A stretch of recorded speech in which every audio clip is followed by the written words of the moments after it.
This Three Beards Media podcast may contain mature themes, and if you're not down with that, we got 3 words for you. Like the podcast. Nailed it!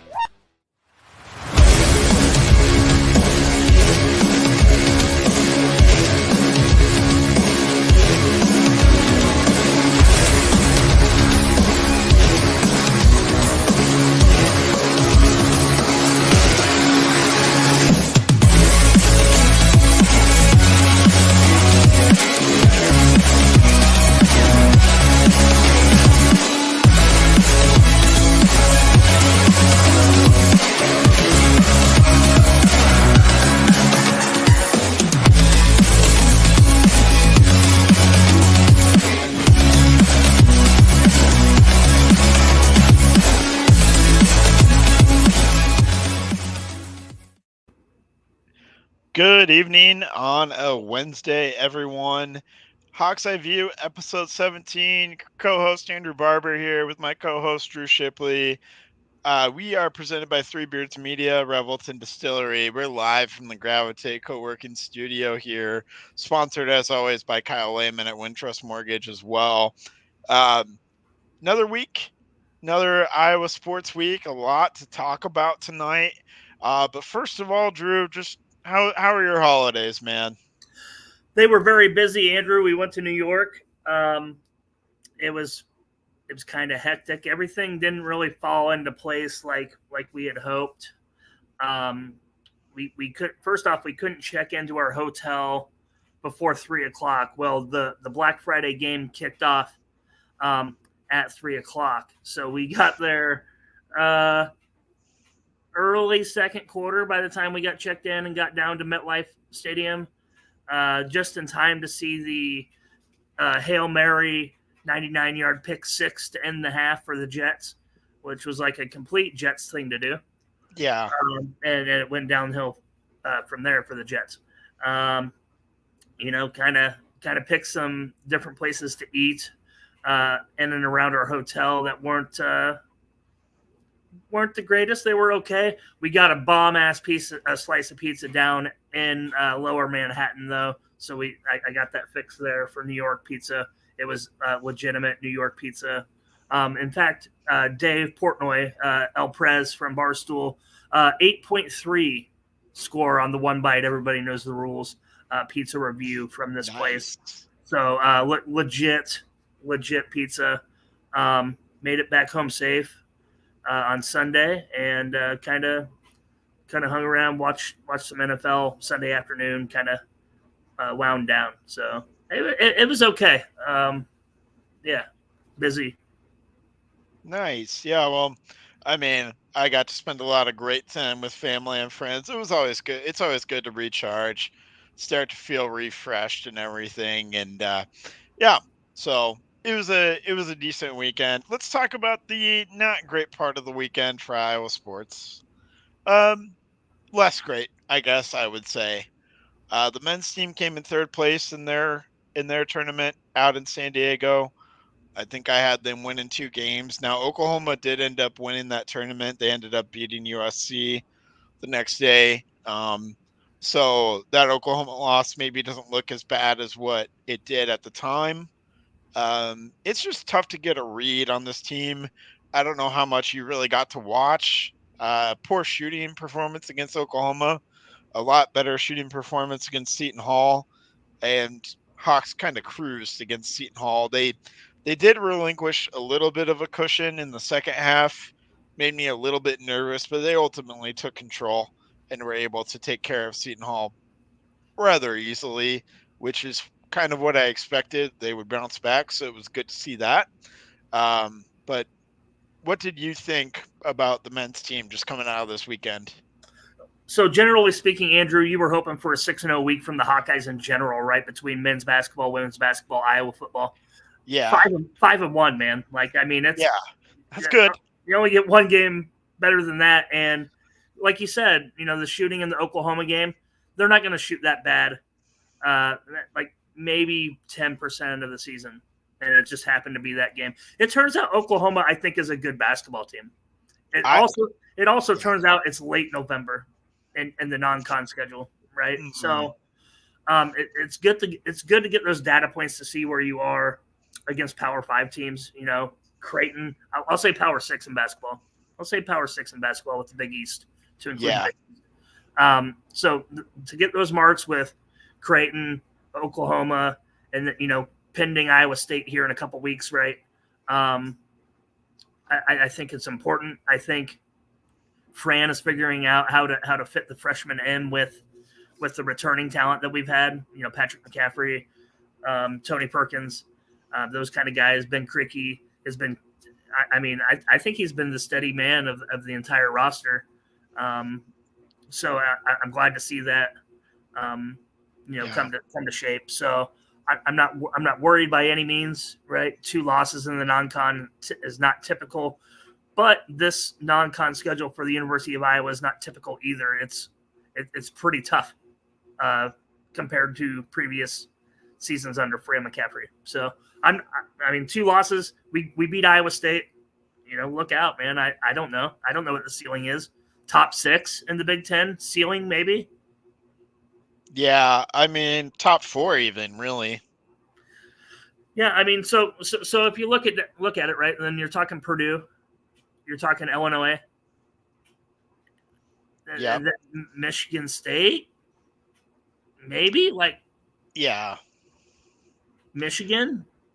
yeah. So I think my takeaway is the rim protection is not there. We're letting people get by us too easily on the defensive perimeter against the good teams that we're playing. It's just too easy to get to the basket. And once the other team is there, it's also too easy to score at the basket. That's why I think it's going to be key to get Owen Freeman. I think Owen Freeman's going to be starting for this team at some point during the year. I think someone's going to have to go to the bench, and Owen Freeman's going to have to play major minutes because he's our only sort of rim protection that we have. If we have any rim protection at all, it's Owen Freeman. The offense is good as advertised for this Iowa team. We talked about the offense. They're 13th in the country in adjusted offensive rating, according to KenPom.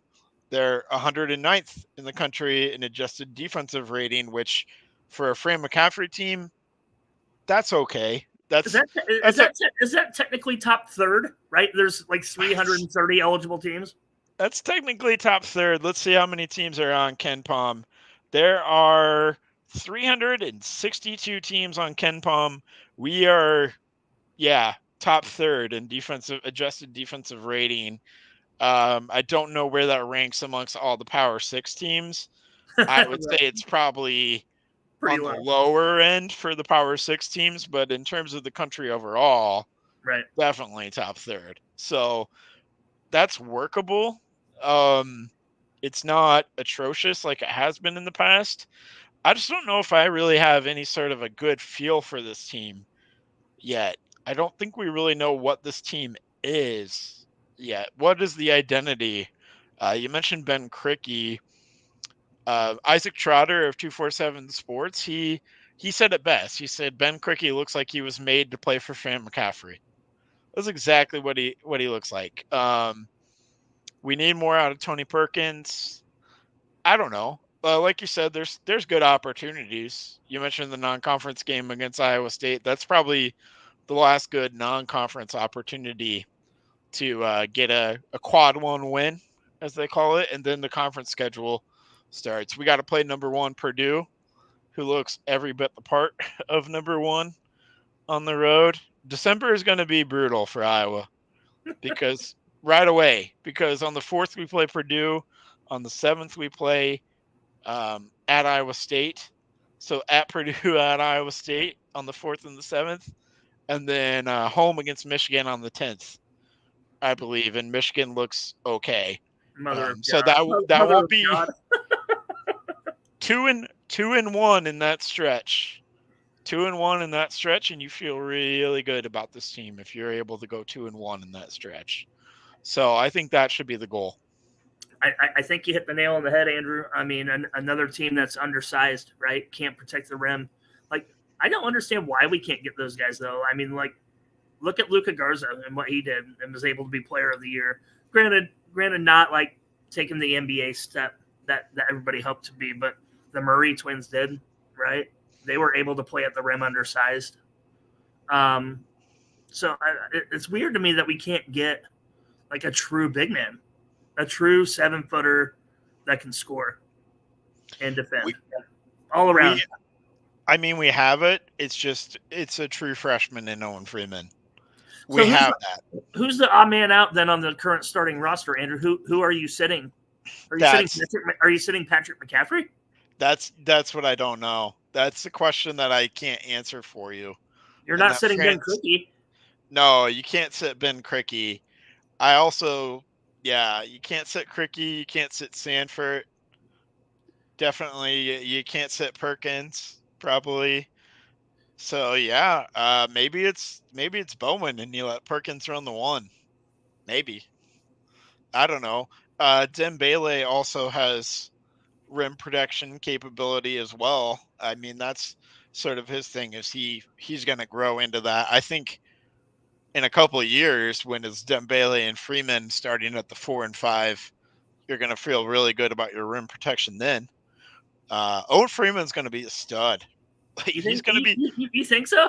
He's going to be the absolute next big man stud. I think he's going to be averaging double doubles like it's nothing come next year, probably. That would be fantastic. Yeah. So, I feel really good about the freshmen. Again, we've said it several times. I still feel good about the freshman class, even after some of the losses. So this team's going to take their lumps, but they're also going to bounce back. So let's flip the script a little bit and talk about the best basketball that we saw this weekend, probably from the women's team. They got to play a couple of warm-up games, a couple of tune-up games against IPFW and Florida Gulf Coast. The not-so-good news was Hannah Stolke got injured against IPFW and then didn't play against Florida Gulf Coast and then subsequently Kansas State. Iowa handled business easily in those first two games, just like we thought they would. They handled it easily. It wasn't a contest in either one of those. Kansas State, they took care of business against North Carolina, and they gave Iowa everything they could ask for. Second time in, I believe, under 2 weeks that Iowa was playing Kansas State. It was on Flow Sports. I didn't really like that the game was on Flow Sports. I don't know if you saw this, but Hannah Stolke's dad was broadcasting live from the Flow Sports feed. So I was watching Hannah Stolke's dad give live commentary, and it was interesting. It was intriguing, at least, to hear Hannah Stolke's father giving live commentary during the game, even though Hannah wasn't playing. He was just he was out there. It was basically like he was holding his cell phone camera and giving us the view of the game. I don't really know. Let's not ever put an important basketball game on Flow Sports ever again. And they made people pay $30 for the weekend. Who paid that money? I found their stream on Twitter for free. I'm glad I did. It didn't work very well, but I'm glad I found it on Twitter for free. I just followed David Eicholt's Twitter. That's what I did. Yeah, it was. I wasn't paying for it either. Like, how do you let this happen, right? So, like, it was Sunday, and NFL is king. I understand that, but it was 6:30 Eastern time for me, right? Mm-hmm. Towards the end of a lackluster NFL schedule, anyway. I mean, Bills Eagles was pretty good in that time slot, but 6:30 is damn near the end of the game. You would have been a solo prime time on, I don't know, FS1. Or ESPN or ESPN2 or whatever. Right.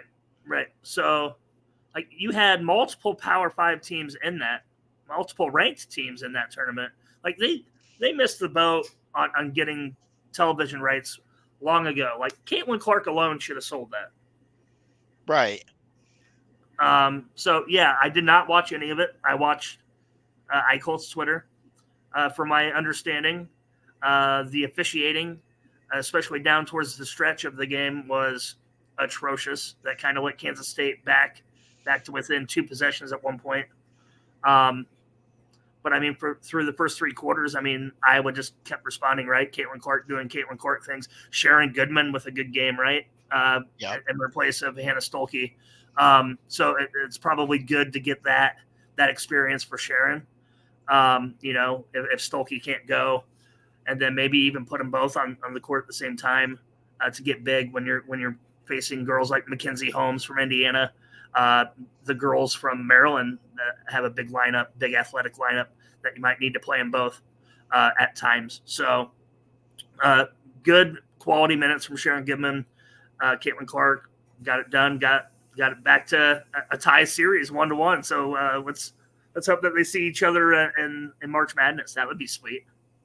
Yeah, I think there's very real possibility that they could. It was really nice to get revenge. It's just really awesome to get revenge on Kansas State because they had a lot of things to say after they beat Iowa at Iowa. Their football players, Cooper Beebe or whatever his name is, said that Caitlin Clark was overrated. He said that in the TikTok Live or whatever on the Kansas State women's TikTok Live, and well, Cooper Beebe, you're not doing so great against the state of Iowa because you got rolled by Iowa State football, and also Caitlin Clark rolled right on over the women's basketball team. Caitlin Clark in that game, 32 points, 7 for 16 from 3, 6 assists, 5 rebounds, and 2 turnovers. In 39 minutes, she played basically every single minute of the ball game and made all of the shots down the stretch that she needed to in order for Iowa to pull out the win. So missed some critical free throws down the stretch, but yes. Yeah. I think she missed like 3 of 4 at one point in the last 2 minutes. Not like her, but a dub's a dub. This is not the Iowa State podcast, but did you see that game at all Saturday night? Yeah, I did. That was awesome. It was awesome. I like snow games. Abu Sama is a beast. He's good. Yeah. He is good. Anyway, just had to throw that out there. Just more shade towards Kansas State. Anyone who says Caitlin Clark is overrated does not know ball. They should have their privileges of holding an opinion on basketball at all revoked. So let me ask you this before we move on from women's basketball, or we look forward rather. The footage of her pushing what was it, the Fort Wayne player? Oh boy, here we go. Go ahead. Warranted maybe a little backlash, but obviously brought it on herself to her haters. In general, I guess your general thought of the action itself, and big deal, not big deal, warranted criticism. Yes. No warranted criticism from me. From what I understand, I didn't see every bit of the game. But from what I understand from Ike Holt and others who were covering the game was that girl was face guarding her everywhere, all over the court. Wasn't even bothered looking at the play. I mean, Caitlin didn't even have the ball. And also, if you watch that clip multiple times, you can clearly see that girl flopped. Like, if she was in the NBA, they would call a big old flop warning and give her a technical foul. They would give the other girl a technical foul for that action in the NBA. Yeah. So I don't think there's criticism warranted. So I don't know. I'm obviously I'm biased, but I'm fine with it. I understand. So for me, Andrew, competition, right? I understand it. She to be as good as she is, she's competitive at a high level. Right. I get that. But we're talking about Fort Wayne, who they fucking crushed by 40 points, right?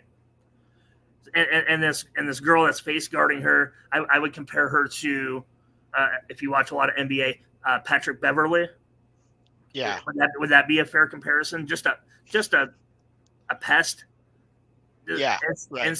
Instigator, perhaps. Mhm. The way I looked at it. I mean, I won't say I watched the whole game because I didn't, but I did watch the replay. Time and score an opponent is what bothered me.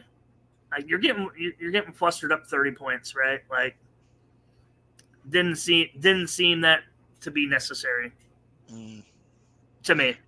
I can respect that. I can respect the thought that it didn't seem to be necessary. However, you could say the same thing the opposite direction. I mean, what are you doing? You're down 30. Oh, they're frustrated. Yeah. I mean, teams that get frustrated do stupid shit. Teams that That's are up true. Teams that are up 30 don't really have an excuse. My opinion. Okay. Fair enough. Anyways, it's fine.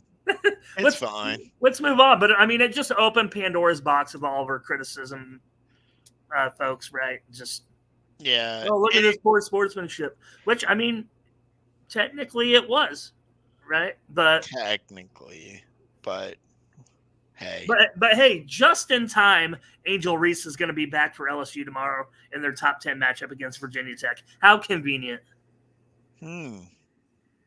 That doesn't seem fishy at all. All right. Well, best of luck to Kim Mulkey and the girls there. So, all right. Well, let's take a quick break and hear from both of our wonderful sponsors, Revelton and Kyle Lehman. At Revelton Distilling Company, everyone has become a part of the Revelton family. From the Taylors and their daughter who helped perfect their award-winning gins, to the team who installed Lucy, our 33-foot-tall custom-made still, right down to the local farms that provide our coveted corn, and even the cows on those farms who consume our mash byproduct. Want to see the farm to flask come to life? Now you can tour Lucy and find out where we take Iowa's harvest and transform it into our finest spirits. Choose between a 45-minute tour or find out even more by scheduling a VIP behind-the-scenes tour to get the taste of the full Revelton experience. You can visit them at 1400 West Clay Street in Osceola, Iowa, or find all of Revelton's award-winning spirits at any local grocery or spirits retailer. Are you in the market for a new house and unsure of the mortgage process? Want to know that you have someone looking out for you? Kyle Lehman from Wintrust Mortgage is a down-to-earth, knowledgeable lender who can be there for you in your corner. He can work with you in any of the 50 states and is just what you need to expand your home search. Kyle will work with you through the entire process with little to no work from you. Take the worry of the mortgage process out of the equation so that you can focus on looking for your dream home. Contact Kyle at www.wintrust.com/Kyle-Lehman or call him at 515-473-0546. Welcome back to our audience and welcome back to the Heroes Trophy. As Iowa takes down Nebraska, they get another trophy back in the trophy case. Feels good to beat Nebraska. Feels good to fill up that trophy case a little bit more. We should have one more trophy in it, but that's neither here nor there. Man, what a game. The Ethan Herket pick at the end, the decision to switch kickers and go to Marshall Meter, who has not kicked a single thing. I'm not just talking extra points. I'm talking kickoffs, the whole thing. Drew Stevens did it all as far as the kicking duties went, except for punting. That's obviously Tory Taylor. So the only kicks Marshall Meter had done this year was practice. And he comes in and drills a 38-yard game-winning field goal. It barely gets over the crossbar. There's problems with the snap. So, man, kind of a miracle. If we're being honest, it was a Thanksgiving miracle. You usually think about Christmas miracles, but this is more of a Thanksgiving miracle. Your reactions, Drew?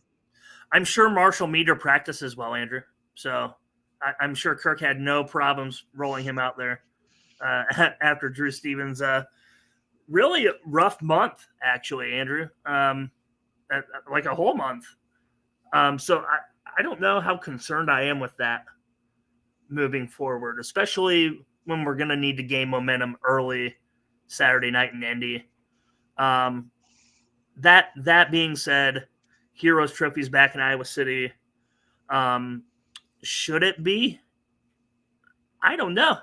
I mean, I think Nebraska perhaps outplayed Iowa again, but not in the win-loss column. Yeah, but we say that about all of Iowa's wins this year and for the past few years. Hey, our opponent outplayed us, but it just defies logic. It defies any sort of analytics that you can put on it. The key number for Iowa is win versus lose. And that's really all they care about. Didn't we lose the turnover battle too? Was it 3-1? Let me look it up. Let me look it up.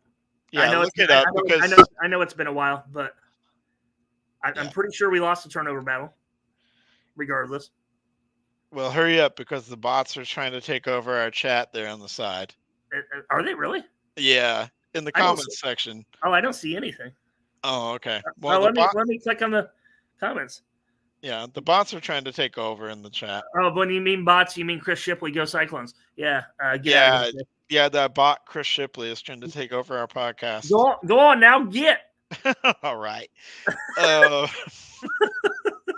Nice. I mean, I don't know what else I can say because seems like, again, we've talked about this last week. Adversity. Caleb Brown gets a concussion and goes out of the game. He got that concussion and then stayed in for the next play where he dropped that touchdown. He actually had a concussion while he went through that play. So he'll be back on Saturday night, so that's good news. But Jennings Dunker went down, our right tackle. We were already down Logan Jones. So Tyler Ellsbury was playing center, and Jennings Dunker was out. So we were down to Nick DeYoung at right tackle and Tyler Ellsbury at center. And so, man, I know it's not like a major thing for Iowa to lose. Well, it kind of is. I mean, think about all the other injuries on offense and the Cooper injury on defense. It's like the hits just keep coming, and this team kind of just keeps finding a way. So you got to admire that, at least. Whether you think we deserve to win or not, it's going 10-2 again. I feel like I'm on repeat every week here, just saying adversity. Iowa overcoming adversity to go 10-2. And Iowa is what is it? 81-32 in the past 9 years. 81-32 overall in the past 9 years. That's a pretty dang good decade of football. And you know, Andrew, 4-3. the general public, Andrew, is not satisfied with that. Yeah. How many schools who are not that would kill to be that? Iowa State, Nebraska, Minnesota. I mean, the only team in this area that wouldn't kill to be that is maybe Wisconsin. Wisconsin, because they've been that, right? Or a game better. Yeah. So I stand corrected. I need to correct this, Andrew, because it's really bugging me. I'm completely wrong about the turnover battle. It was 3-1 the other way. Okay, yeah. Herket had an interception, and then Higgins recovered 2 fumbles? That's right. Okay, and we got to talk about another thing that's bugging me. Jay Higgins didn't win the Big Ten Linebacker of the Year. He lost it to a guy who had 40 less tackles, who had no fumble recoveries, no passes defended, no interceptions. How? He led the Big Ten in tackles. He had what? An interception or 2? He had the 2 fumble recoveries, maybe 3 fumble recoveries this season. He defended 3 or 4 passes, broke them up. I believe he had 1 interception, 1 sack, 4 or 5 tackles for loss, 140 tackles. Oh my gosh! I saw the blind resume that David Eichholt posted. It's not even close. When I saw the 11-1 record, I mean, I knew it was OHIO, right? Like I knew I knew it had to be Ohio State. That's the only other team. Big mistake by the Big Ten media and coaches there. Yeah, I mean, does it bug you that Kirk didn't win Coach of the Year as well? Not as much, because I think David Braun is deserving. That was a worthy candidate. Yeah. Yeah, I would have liked to seen. I can understand why David Braun won it. I can't understand why Jay Higgins didn't win. I also don't understand Castro not making any of the all-conference teams. Not even the third team. He didn't even make it on the third team. He made honorable mention, and that's it. That's unbelievable. That's unbelievable. Nick Jackson didn't make it on the second team. He made it on the third team. We were talking Castro was an All-American candidate, and he didn't even make the top 3 of the conference teams. Yeah, that doesn't make any sense to me. Which he plays the cash position, so maybe they didn't feel like they could fit him in as a safety because he's somewhere between the safety and a linebacker. Or a linebacker, and then you have Nick Jackson, like you just said, linebacker. Didn't make it either. Like, well, what are we doing here? You know what? I don't know. Actually, I will surpass all those awards for a Saturday victory and just screw up the whole college football playoff. Just screw the whole thing. Kirk Ferentz is on board because Kirk Ferentz made reference to that in his press conference. He said we could screw up the whole thing, and wouldn't that be pretty funny? And the way he says it was like, yeah. I mean, he has nothing to lose, right? Like his son is gone after that, right? I think he's through the acceptance period. My understanding, did Eichholt tell Miller and Condon today that Kirk Ferentz is returning next season? I believe I heard that. I believe I heard that Kirk Ferentz told the Swarm president, CEO, Brad Heinrichs, that he will be returning for next season. Is that right? Oh, yeah, and beyond. Yeah. So we can put to rest all the rumors of retirement. I mean, it's been a very emotional few weeks for Kirk, and I think that's kind of fueled the rumors. And I understand people fueling those rumors, but at the end of the day, I never really felt like Kirk was hanging it up after this year. Man, I was getting closer and closer to like damn near guaranteeing it was the end. Yeah. Well, I'm glad it's not. We can see where Kirk can take the program from here. He, as Brad Heinrichs put it, he's focused on building on 10-2 and improving next year. Kirk isn't satisfied. He wants something better than that record next year, which it's going to be tough to achieve. We're going to have to hit the portal to do it.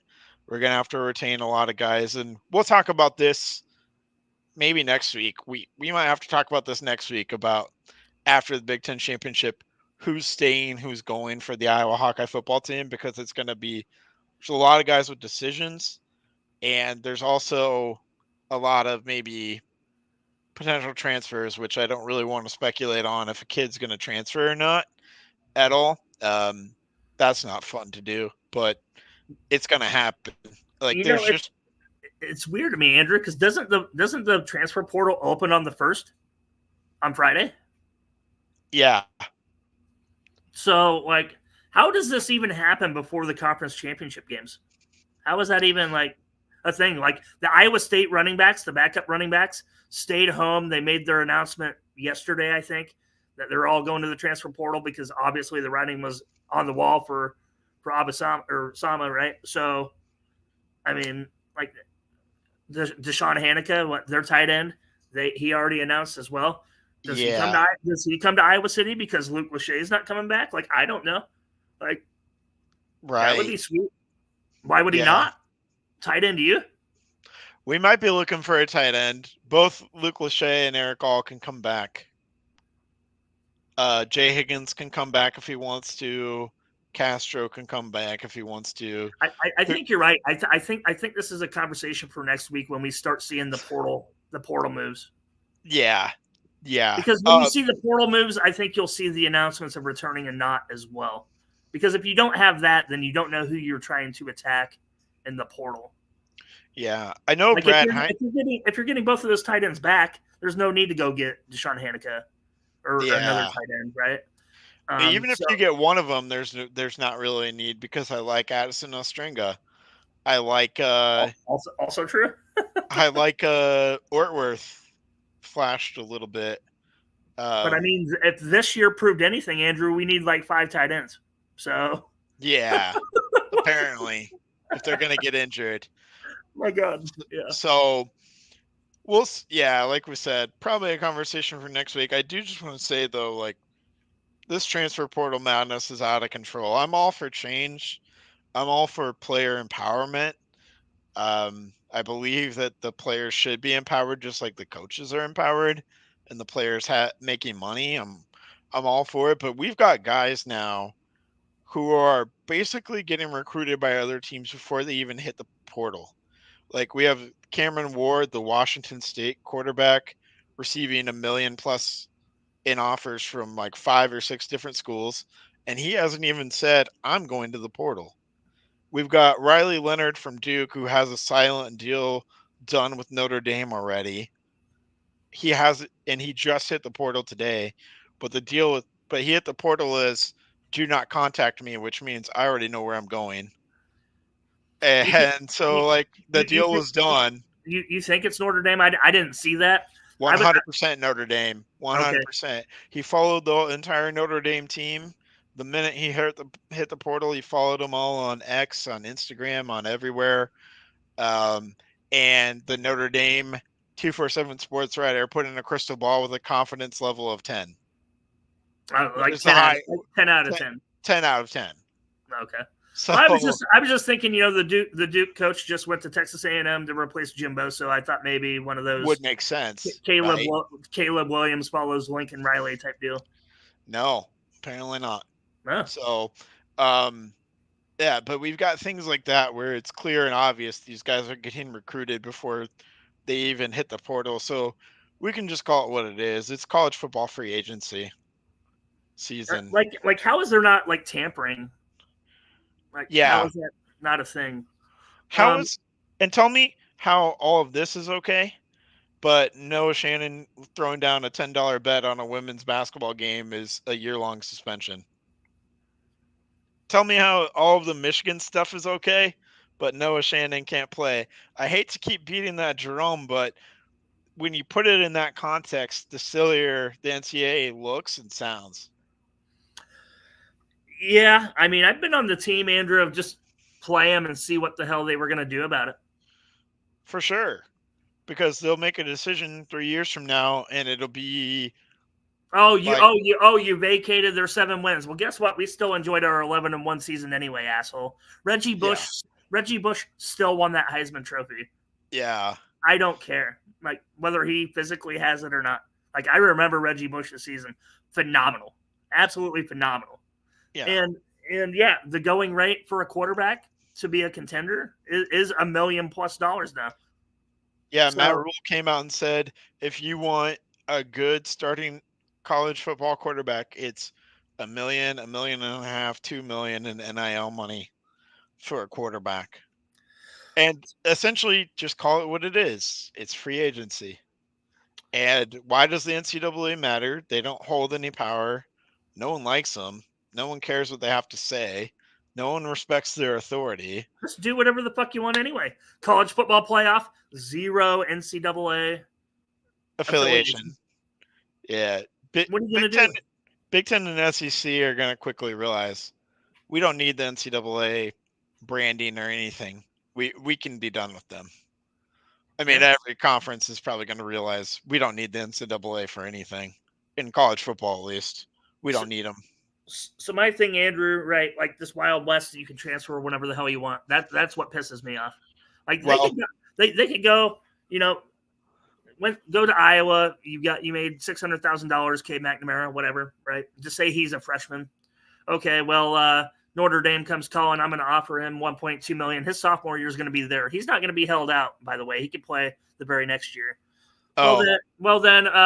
Okay. Alabama comes calling. They got $1.5 million. Okay, well, then he'll go to Alabama for his junior year. Don't sit out, nothing. Like, there's no penalties for them just jump and ship like there used to be. Like, well, okay, pay them, but once you made your decision, that's your decision, man. Like, you took the $600K, that's your school. Now, if they fired the coach or something like that, or you have maybe like a one-time transfer, one time, like it used to be. Cool, but make your decisions wisely the first time. Schools and players alike. We were made to do that. Yeah. When we chose where to go to school and what we were going to study and whatnot. Now we're giving these people millions of dollars. These kids, they're adults. They're 18 kids, millions of dollars to do whatever the fuck they want. You think they're going to school? Yeah.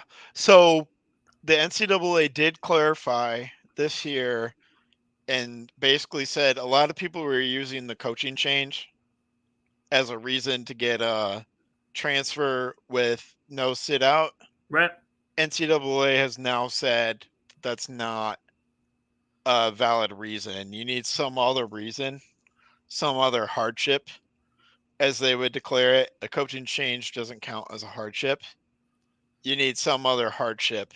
But they granted that to all the Northwestern kids, didn't they? No, I don't think they did, because I think you do have to. Those kids are gonna have to sit out a year. I need to look this up because I just saw that, like, if maybe I'm wrong and I'm just yelling at fucking clouds, Andrew.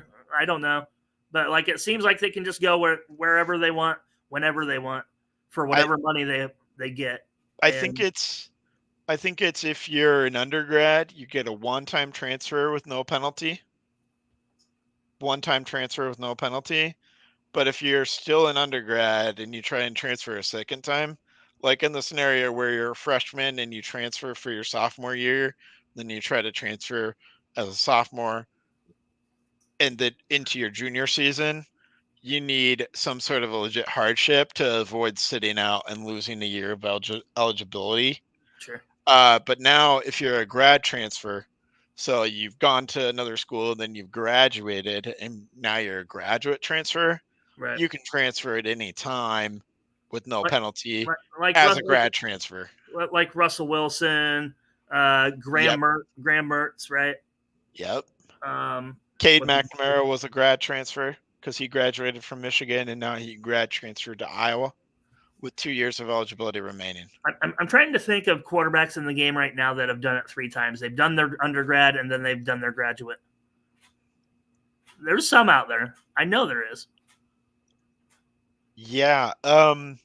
Anyway, Max Johnson, because he went from LSU as an undergrad to Texas A&M, and now he just grad transferred to North Carolina from Texas A&M. And I think Jalen Daniels started before ASU. He went to Arizona State, but I think he went somewhere else. He started at Arizona State. I remember him as a true freshman at Arizona State. Okay, so then he's just a one-timer then, because then he went to LSU after his freshman year. Jaden Daniels is just a one-timer. Who should be the Heisman Trophy winner, in my opinion. I'm just throwing that out there. Oh, okay. Well, it's going to be Bo Nix, but that's fine. It's not going to be Bo Nix, though, because Michael Penix is going to make Oregon 0-2 on Saturday. 0-2 against Washington is what I'm saying. All right. You can't give the Heisman Trophy winner 0-2 versus your rival. Right. I totally agree with that. Well, that's the perfect lead into championship weekend. Yeah, let's do it. Which the Iowa Hawkeyes are a part of. Again, for the first time since 2021. Barely missed the cut in 2022. It should be 3 in a row. It should be 3 in a row, but the Cooper DeJean injury prevented it from happening last year. Otherwise, Iowa absolutely shuts down Trey Palmer. Trey Palmer got loose on us on our 4th string cornerback, so it's fine. But it doesn't matter. We got revenge, so we get to play Michigan. The Michigan Wolverines, who just took down Ohio State in one of the most watched games since 2011 Alabama LSU. 19.3 million or something people watched that. I heard that 19 million, yep. That's insane. It was one of the biggest college football games of all time. Iowa obviously is a huge underdog. When things opened, The team total points for Iowa in each half was 0.5, and they opened in the first half. 0.5 was plus 100. Even money. Plus 100. Yeah, That's crazy. that's awesome. I had to make an investment just on principle of it being plus 100. And now I think it's down to like minus 150. Yeah, because everybody said plus 100 They can to score get 1 They point. can score a field goal on their first drive or some shit, you know. Tory Taylor's going to pin them deep, and Iowa's going to get a safety. 2-0 Iowa in the first quarter. No, I mean maybe. You never know. Iowa has scored 20 points in the last 3 meetings. 20 points combined in the last 3 meetings against Michigan. 3-10 loss at Michigan. 3 to whatever it was in the Big Ten Championship. 42-3 in the 2021 edition of the Big Ten Championship. 42-3. Yeah, not good. I tried to block that one out.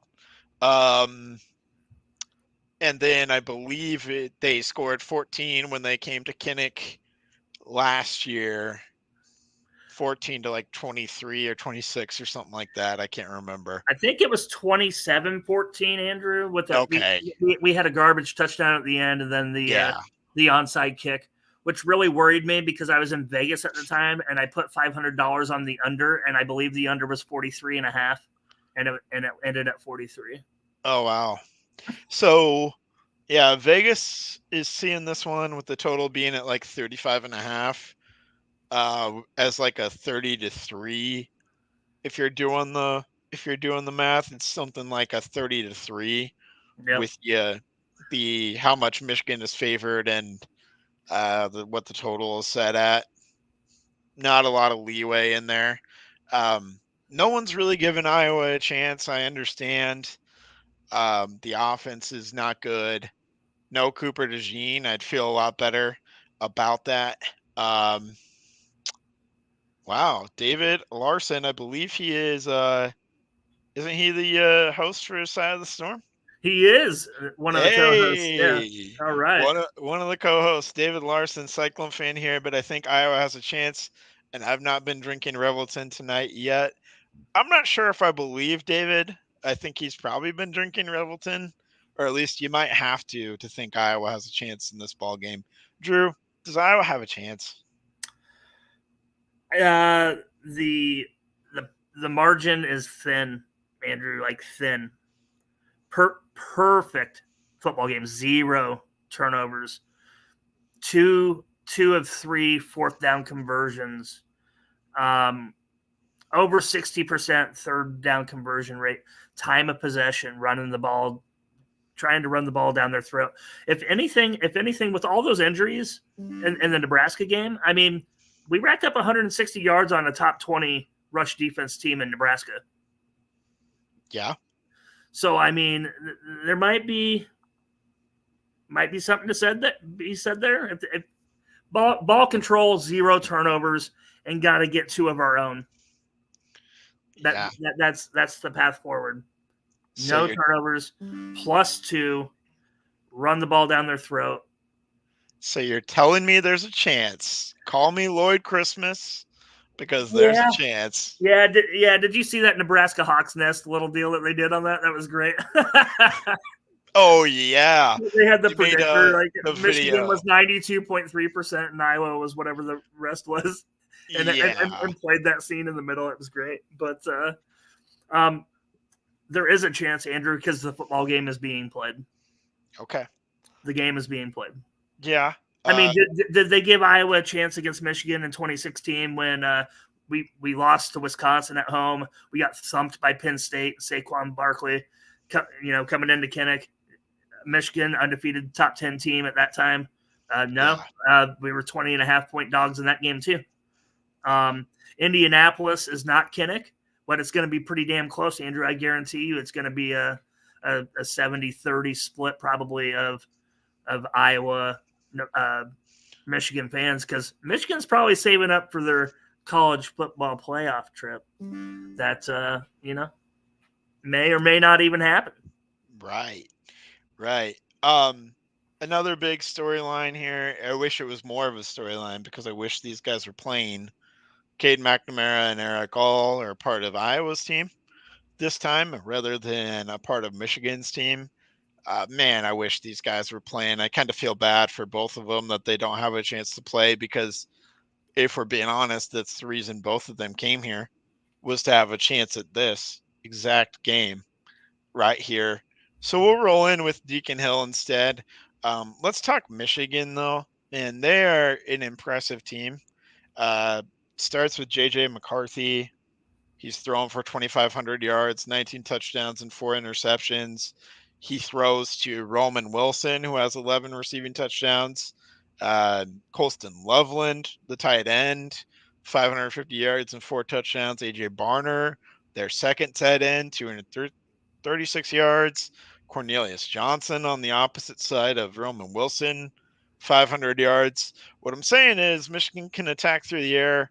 And then we all know about the ground game between Blake Corum and Donovan Edwards, who are considered probably 2 of the 5 best running backs in college football.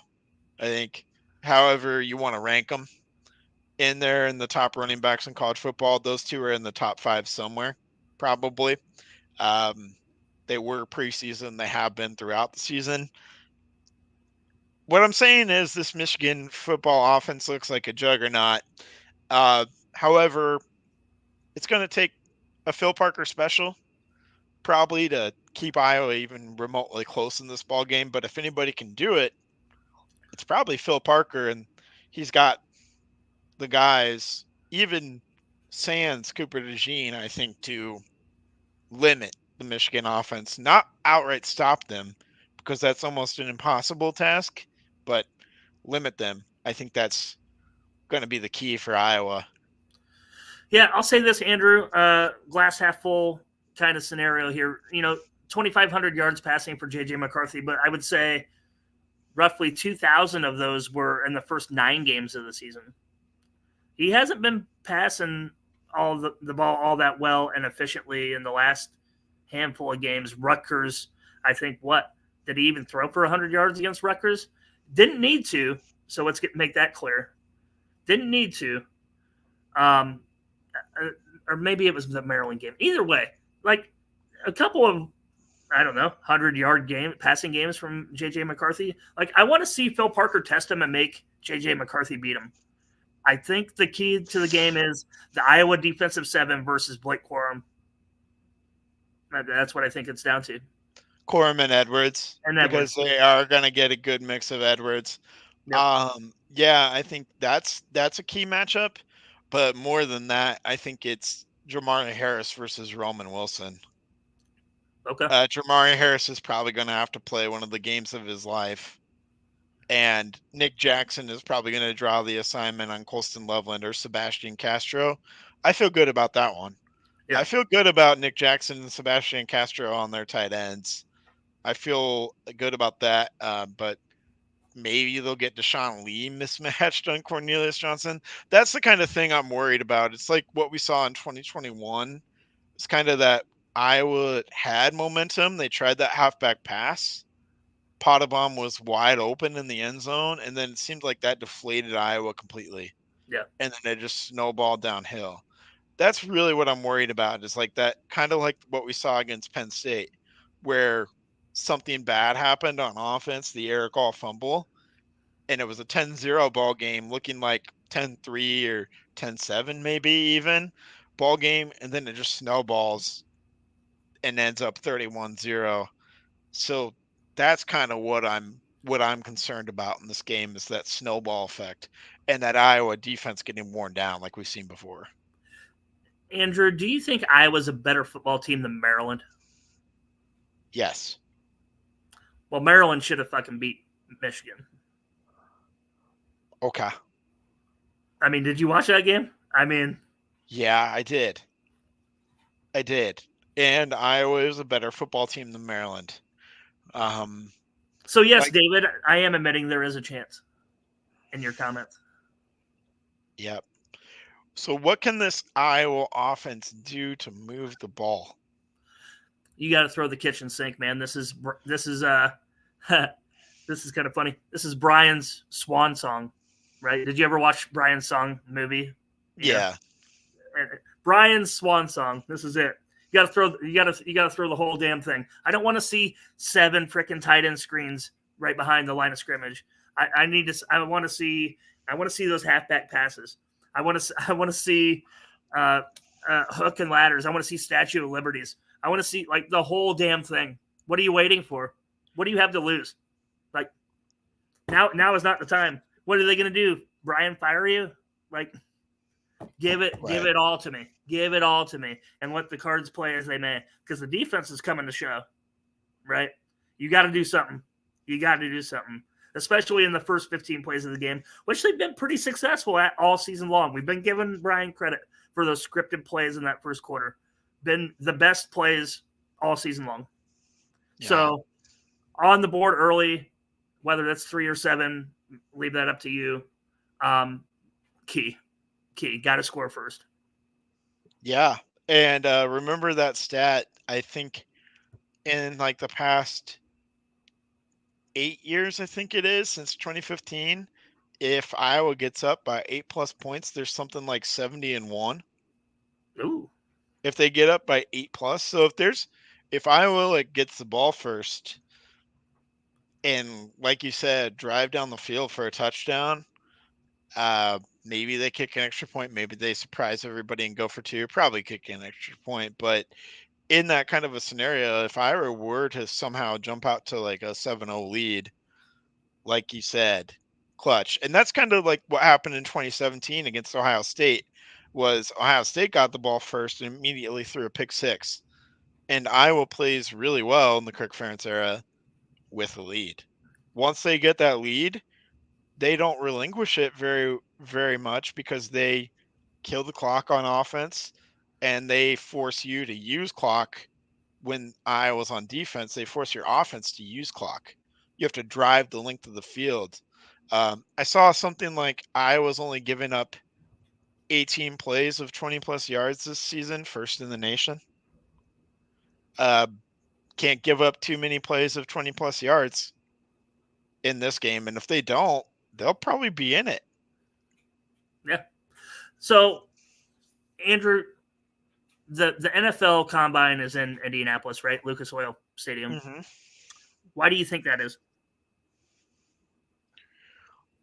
Because it's a great playing surface, because it's indoors. Because it's a neutral playing surface, right? You're out of the elements. You're on turf, inside, 72 degrees all day long, right? What I'm getting at is we're going to find out what Deacon Hill is.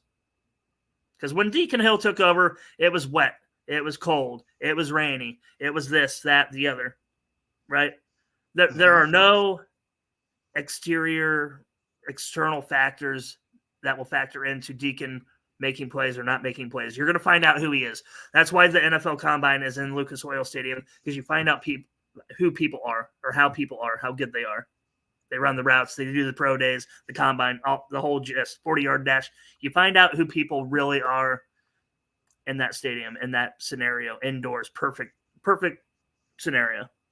So I think we learn who Deacon Hill is Saturday, for better or worse. Caleb Brown sounds like he's good to go. Yeah.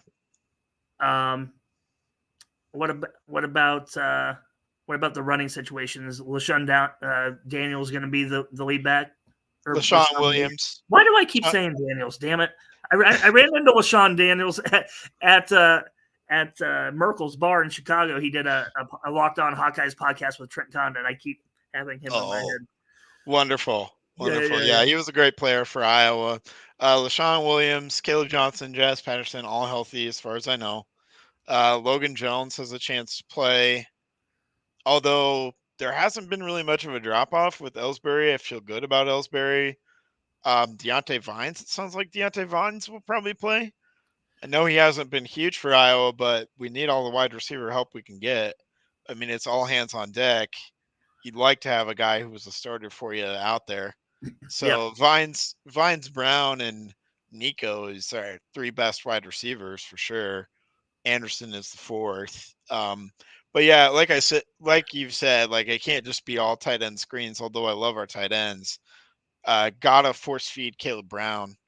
If Caleb Brown gets 9 or 10 touches, whether it be via catch or via run, that's a good recipe for Iowa because he's probably going to make some sort of game-breaking play where Iowa's going to score some points off of that. I would imagine. He's just a playmaker with the ball in his hands. Feel the same way about Caleb Johnson. Caleb Johnson probably needs to run the ball 15 to 20 times. Caleb Brown probably needs to touch it via the air or the run 10 to 15 times. And if Ostrenga can mix in a little bit too, great. I think that's your top three, really. Yeah. In terms of playmakers. So, I mean, there's a phrase out there, Andrew, that goes something along the lines of he used the right tool for the right job, right? I don't need to see Jazz Patterson running in between the guards or in between the tackles. I need him to run in space off tackle, pitches, get him out wide and up the field. I need Caleb Johnson, LaShawn Williams, and they're grinding and pounding them in between the tackles. You know what I'm saying? Get the athletes in space, the ones with speed on the outside. We don't need our 160-pound running backs running up the gut for a yard and a half. Yeah. Caleb Johnson needs to be in space. Caleb Brown, Caleb Johnson, yes. In space. Yes. Yeah, I totally agree with you. Whether or not that'll be the game plan, I don't know. Hasn't been the game plan often enough this year. But when it has, I mean, I think back to like the Rutgers game. I think that was kind of the Caleb Brown breakout game. Yep. That's pretty much what we need. What we need here is a Caleb Brown touchdown, a Caleb Johnson touchdown. I mean, 2 touchdowns, and Iowa's going to have a chance to win this thing. So, is it prediction time? Yep. Let's go. Let's do it. All right, Drew. I'll give you the courtesy of going first. Whew, okay, so we're Hawkeye homers, and I admit that. But I'm going to say this is a close game in the first half. I'm going to say, Michigan goes into halftime up 10-7. I think some attrition on the offensive line. I think sustained drives in the second half on Michigan's behalf kind of pulls away late. I'm going to say Michigan 27-7, which is technically the over. Okay. And I would be happy with that result, Andrew. If I get to watch one half of good football and it's a one-possession game going into halftime, I will live with that. I know Michigan's the better team. Everybody knows Michigan's the better team. That is not a question. That is not a debate. That is not anything. We've already laid out the pathwork, of how to win. Do I see that happening? Unfortunately, no, I do not. Yeah. Yeah. I mean, we said it before the season started. We had Iowa getting here, whether it be 11-1 in my case or 10-2 in your case. We had different paths to 11-1 and 10-2. But nonetheless, we had Iowa here in this spot, and we said Iowa would lose this game because we were thinking Michigan or Penn State or Ohio State. I mean, it came down to Michigan, Ohio State. At the end of the day, we hoped Michigan was the opponent. Man, I don't like this Michigan team because of all the stuff surrounding them and how they've tried to turn it into this whole nobody believes in us, everybody's against us. Well, everybody's actually against Iowa. Iowa's actually an underdog. They should be the feel-good Cinderella story that everybody's cheering for, but people aren't because of the offense. They like to hate on the offense. Fully said, Iowa's going to lose this game basically preseason throughout the season. But it's time to have a little confidence in my Iowa Hawkeyes. Oh, boy. It's time to say something that I'm going to regret.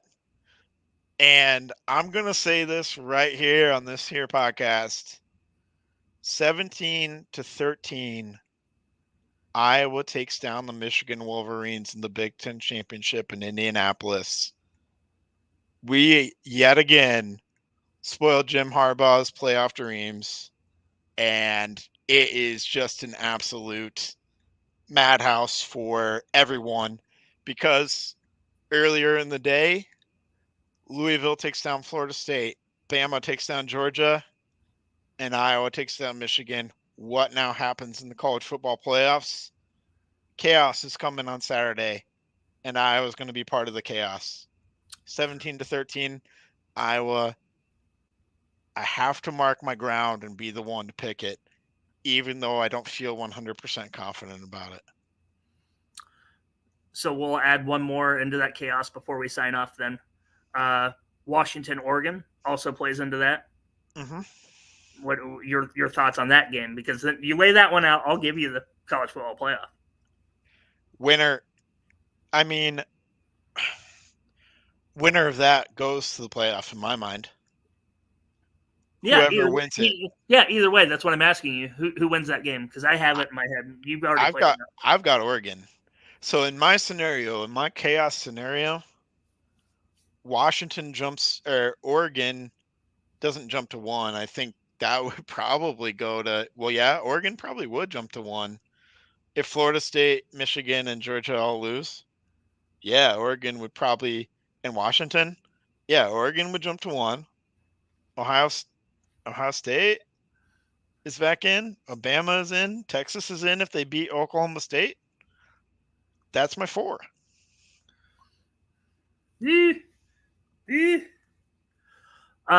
What do you think? I'm not counting Georgia out because Georgia is number 1 now. True. I could totally see Georgia not being penalized that much for losing to Alabama. So when you start at number 1, dropping from 1 to 4 in an SEC championship game, I don't know has ever happened. TCU last year lost the Big 12 championship game to Kansas State and only dropped 1. Actually, no, they didn't drop it all, did they? They won, didn't they? No, Kansas State beat Kansas State in the regular season. They lost to Kansas State in the Big 12 championship game. Oh, that's it.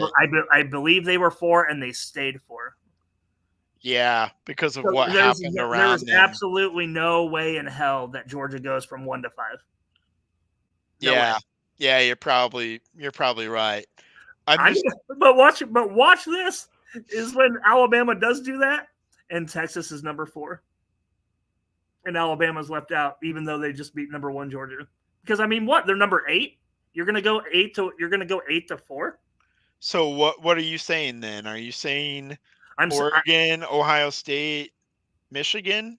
No, because I'm already saying Washington is making Bo Nix 0-2, and he's out of the Heisman. So I'm saying Washington wins. So I'm gonna say Washington's number 1 by default in that scenario. Yeah. Okay, so then we have Texas, right? We have Ohio State, and then we have Georgia. Oh boy. Anyways, that's the chaos scenario. I need it because I don't know what the committee would do, and we need to see absolute chaos. We need it. I feel like we needed to have that prediction because Sunday is the real deal, right? Yeah. Iowa beats Michigan. What is that? Is that between the Orange and Fiesta Bowl? Because unfortunately, the Rose Bowl this year is a college football semifinal. So it sucks. It really sucks because I was really hoping that Iowa had a chance to play in the last traditional Rose Bowl. Yeah, me too. Let's quickly talk about that because if Iowa loses this game like everyone expects, lock it in, Citrus Bowl. Iowa Citrus Bowl. I think there's some scenarios where Iowa could get bumped from the Citrus Bowl, but what we're likely looking at is Michigan in the college football playoffs if they win. Right. Ohio State and Penn State as representatives of the Big Ten in the New Year's Six against their varying opponents. Ohio State and Penn State would probably make it because of where they're at in the rankings. And then Iowa would probably play Ole Miss in the Citrus Bowl. So regardless of the outcome, you're saying Iowa doesn't make a New Year's Six? No, I'm saying if we win, we make a New Year's Six. Okay. If we lose, probably locked into the Citrus Bowl. Oh yeah, for sure. Very few scenarios. There are some scenarios that could knock us out of the Citrus Bowl, I think, if we lose, but I don't know what those scenarios are off the top of my head. So I think a Citrus Bowl against Ole Miss is likely if Iowa wins. I don't know. Maybe a New Year's Six against Missouri. That would be Fiesta Bowl, probably. That'd be awesome. Phoenix, that'd be sweet. Yeah, let's go. Missouri's been dodging us for a while. It's time to give them give them a whooping. Yeah, So, we played them in the last Insight.com Bowl. The last time we played them. well, we were supposed to play them in 2020, but they bowed out. Right. Michigan dodged us too because they knew they were going to get beat too. In Champions Weekend. That's when Jim Harbaugh should have been fired. Anyway, we are at that 70-minute mark. Let's wrap this up. Yeah. Okay, I was trying to wrap this up with my prediction that Iowa wins. I know. So that's where we'll leave it. You've got Michigan winning 27-7. I've got Iowa 17-13. Either way, just enjoy the fact that the Hawks are in the championship game, folks. This doesn't happen all the time. Who knows how many times it's going to happen in the future. Enjoy this weekend all around. It's going to be a lot of fun. College football all day on Saturday, Friday night even. So just enjoy the experience. If you're going, drink all of that in. That's going to be an awesome time. Who knows when the Hawks are going to be back in this position? I don't know, but it could be a while. So just try to savor the moment. I know that's what I'm going to be doing and hoping the Hawks can pull it out. So thank you as always for listening. Thank you to all of our sponsors, Gravitate Co-working, Revelton, Kyle Lehman, Three Beards Media. Thank you to everyone who listened. We appreciate Chris and David for jumping in and commenting tonight. Thank you, Drew, for being my co-host, and go Hawks this weekend. Go Hawks, baby.